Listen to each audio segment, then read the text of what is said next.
പിറക്കാതെ പോയ കുഞ്ഞിന്റെ ഡയറിക്കുറിപ്പിൽ നിന്നും.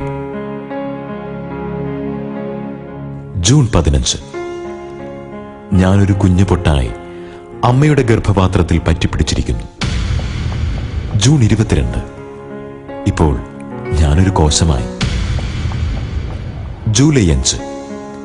അമ്മ അച്ഛനോട് പറയുകയാണ്, നമുക്കൊരു വാവ ഉണ്ടാകാൻ പോവുകയാണെന്ന്. അമ്മയ്ക്കും അച്ഛനും എന്ത് സന്തോഷമായിരുന്നു. ജൂലൈ 26.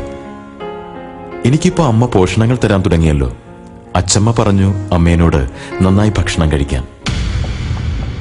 ഓഗസ്റ്റ് 3. അമ്മ സുന്ദരിയായി പുറപ്പെട്ടിരിക്കുകയാണ് സ്കാനിങ്ങിന് പോവാൻ. അച്ഛനമ്മയെ മെല്ലെ സൂക്ഷിച്ചാണ് കാറിൽ കൊണ്ടുപോണേ, എനിക്ക് ഇളക്കം തട്ടാതിരിക്കാനേ.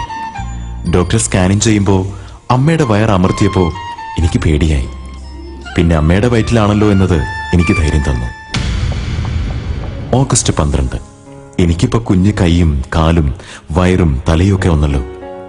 അമ്മയുടെ ഹൃദയമിടിപ്പും ശബ്ദവും എനിക്ക് കേൾക്കാം. വേഗം പുറത്തെത്തി എന്റെ അമ്മയെ കാണാൻ കൊതിയായി എനിക്ക്. ഓഗസ്റ്റ് 25. അമ്മ വീണ്ടും സ്കാനിങ്ങിന്. അച്ഛൻ ചോദിക്കുക ഡോക്ടറോട് ഞാൻ എന്ത് വാവയാണെന്ന്.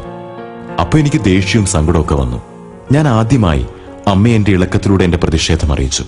ഞാൻ അനങ്ങിയപ്പോ അമ്മയുടെ സന്തോഷം ഒന്ന് കാണേണ്ടത് തന്നെയായിരുന്നു. ഡോക്ടർ പറഞ്ഞല്ലോ ഞാനൊരു പെൺകുട്ടിയാണെന്ന്.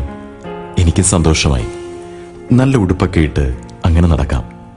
പെൺകുട്ടി എന്ന് കേട്ടപ്പോ അച്ഛന്റെ അമ്മയുടെ മുഖം വാടിയോന്ന് എനിക്കൊരു തോന്നൽ. അച്ഛനും അമ്മയും ഇന്ന് മൗനികളായിരുന്നു. അമ്മയൊന്നും കഴിച്ചതുമില്ല. എനിക്ക് വിശന്നിട്ട് വയ്യ. അച്ഛമ്മയോടും അമ്മമ്മയോടും അച്ഛൻ പറയുകയാണ് എനിക്ക് വളർച്ച പോരെന്ന്. രാത്രി അമ്മയും അച്ഛനും പറഞ്ഞു എന്നെ വേണ്ടാന്ന്, ഒഴിവാക്കുകയാണെന്ന്. എനിക്ക് സങ്കടാവുന്നു. ഞാൻ കുറെ ഇളകി നോക്കി. ഇല്ല, എന്റെ അമ്മേന്റെ മുഖത്ത് ഒരു സന്തോഷം ഇപ്പോ ഇല്ല. എന്റെ പൊക്കിൾക്കുടിയിൽ ചുറ്റി ആത്മഹത്യ ചെയ്യാൻ ഞാൻ ശ്രമിച്ചു നോക്കി. കഴിഞ്ഞില്ല. എന്റെ കുഞ്ഞു ചുണ്ടുകൾ വിതുമ്പാൻ തുടങ്ങി.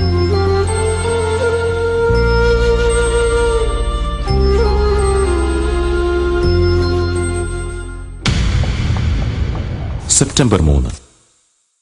അമ്മയും അച്ഛനും ആശുപത്രിയിലേക്ക് എന്നെ കളയാൻ.